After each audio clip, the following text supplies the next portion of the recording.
barriers to prosperity, and you'll get the clean environment. Well, let's ask a Californian. Rich Karlgaard, you're in California. It was surprising to you, was it not, to see 7 of the most polluted cities were from your state?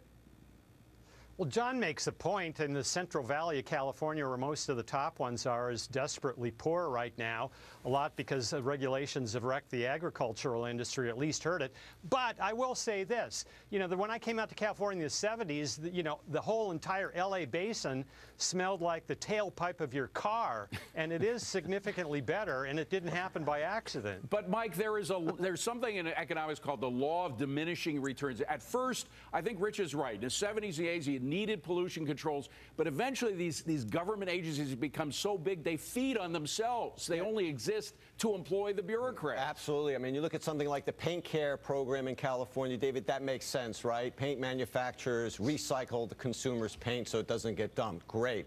But then they go overboard and they stop the building of water storage tanks, right? So they have a drought, they're in big trouble. That's when they go too far. There's got to be a happy ground here, and they've gone way, way too far over the years. And Emacs, sometimes these government agencies cause problems they're meant to prevent, like that Animas River spill a little while ago that was caused essentially by the EPA. Yeah, and by the way, the EPA is basically being used as a cudgel by the White House via the Clean Water Act.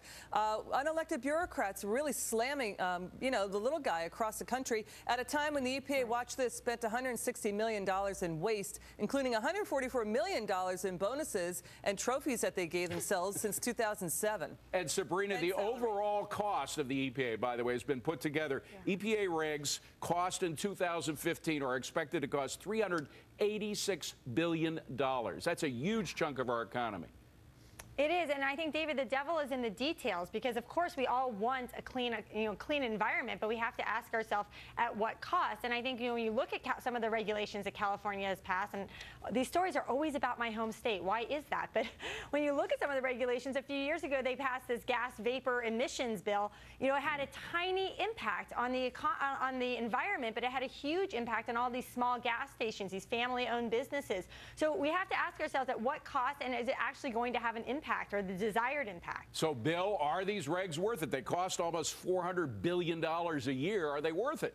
I'm not going to defend all the regs, but I'm wondering if some of the free market zealots on this show have gone overboard a bit here. John, I've got a question for you. If your factory stinks up my air, why would a free market motivate you to do anything about it? All right, there's a question. John, answer it. Go ahead. That's a great point. Well, the free market would motivate it, because if you are fouling up the air, you are going to lose business. And I want to talk about Los Angeles. Really, from Little Bill Baldwin? He's not so up in Los Angeles. Let John finish his point. Go ahead, John. I grew up in Los Angeles in the 1970s, and people weren't rushing there from around the country because it smelled like a tailpipe.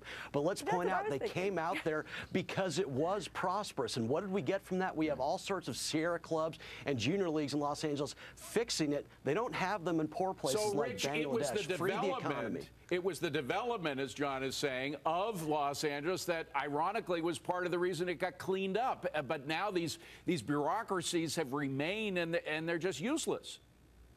Yeah, I think that's the point that most of us are making here, is that there are diminishing returns. I just want to say that I think all political bills coming out of Washington these days can be called gas emissions, vapor emissions bill. It's all gases today. Do a cap and trade in Washington, D.C. rhetoric. But I am for cleaning up pollution. I think it's awful. That is the last word. The Cash It In gang, by the way, getting ready to roll at the bottom of the hour. Eric, what